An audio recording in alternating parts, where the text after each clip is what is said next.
Let's get to our first award for the 2017 SIFTD Game of the Year Awards, and that is Best First-Person Shooter. One thing I should say before we kind of get into it is for most of the categories, Matt and I just chose one winner. And then there's a handful of categories at the end, which are basically the bigger ones, or at least the ones that draw the most interest. And for those categories, Matt and I chose a runner-up and a winner. So first part, just a winner. Towards the end of the show for the bigger stuff, we have a runner-up and a winner. So let's go, Matt. Best first-person shooter for 2017. I guess one thing I would say right before we give our picks is that looking back, this was not a great year for first-person shooters. Not really. No, it was this was almost a default. Yeah, I would say. Because I started looking through it and I was like, because I got your picks first. Because what happens is I send Matt the list, he sends his picks, and then I go through and I do my picks. And when I first saw your pick, I was like, I don't know, like, really? And then I started looking at it, and I was like, okay. I mean, that was pretty much my internal process, too. It's like, really? Was that, really? Yeah, I guess it was. I guess it was. And so this is one category where Matt and I have chosen the same winner, and so we'll say it together. The best first-person shooter of 2017 is Destiny 2. Yeah, I know. You guys don't want to hear that. I'm sure people are groaning right now. But I think what put it over the top for me is it is the most complete first-person shooter of the year. And definitely most improved. Most improved from the first game easily. But when you really look across all the modes and options in Destiny 2, they're all handled, I mean, depending on your perspective on loot boxes and all that kind of stuff, all the modes are handled really well. And you look at like the social hub on Destiny 2, because one of the other games obviously a lot of people are going to look at is Call of Duty World War II. Social hub in that game has been a complete disaster. It doesn't even populate. Does it even work anymore? I don't even know if it does work. Like they'll let people in, it won't work. They'll shove people out. As of right now, this moment, I have no idea if it's working. I haven't looked at it in a while, and I know like when last time I played it, there was like a little quest thing to like do something like salute a and you can't do it. And you can't because no other players. Yeah, I've had the same problem. It's like one of the first goals you get in the game is to salute another player. And I'm like, there are no other players. Who am I going to salute? So everything in Destiny 2 just kind of works pretty well. I mean, we have had the problem where like they were messing with the XP you get for certain things, and that was a little sketchy. Yeah. But like, I played the game like 100 hours, and it was a good time. I haven't actually had time to try Curse of Osiris, the new content yet, but like that came a lot faster than I thought it would. Yeah, and, for sure.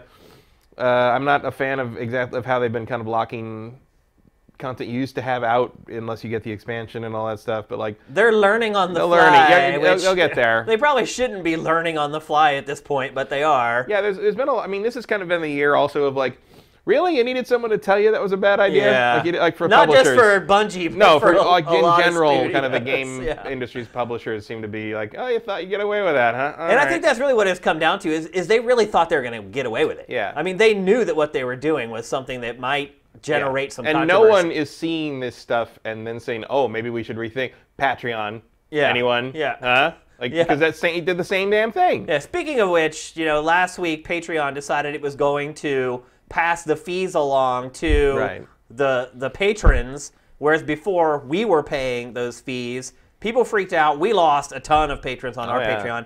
Patreon has flipped and decided to go back. So if you left our Patreon because of Patreon's fees getting schluffed onto you, that is no longer the case. So we'd really appreciate it if you could go back. And it's like, it's so hard to get those people back. Well, so, I mean, regardless of what happened for us and for, I think, a whole bunch of sites and channels, like, damage is done. Yeah, it's too late. Like, so now we got to battle. Thanks for that.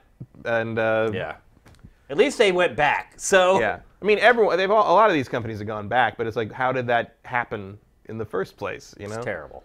But anyway, let's get back to best first-person shooter. What other games did you consider? I considered Wolfenstein, I considered Wolfenstein.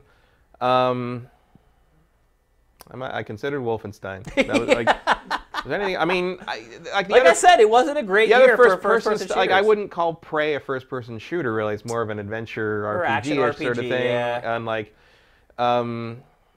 Prey, Dishonored 2, kinda-ish. Kinda, but it's more of, but we didn't have like pure shooters like Super Hot and Doom this year. It wasn't too much. Although those were all re-released again. Right, and Destiny 2 obviously is an RPG. It is, But like, the Bungie pedigree gives the shooting gameplay is really the draw. It is, there. And it's great. Where certainly great. Wolfenstein 2 like came down to kind of like, I enjoyed Wolfenstein 2, but there came some points where I was playing it to get through the shooting part to see the rest of the story. Yeah. And that's not the mark of a good shooter. No. And I think the other thing that kind of turned me off of Wolfenstein, one, it doesn't have multiplayer or anything else other than the campaign, but two, it's really freaking hard. Like, it's one of those games that's not for everybody. It's kind of an acquired taste. Either you want to kind of struggle through a shooter and kind of get that sense of accomplishment from it, or you don't.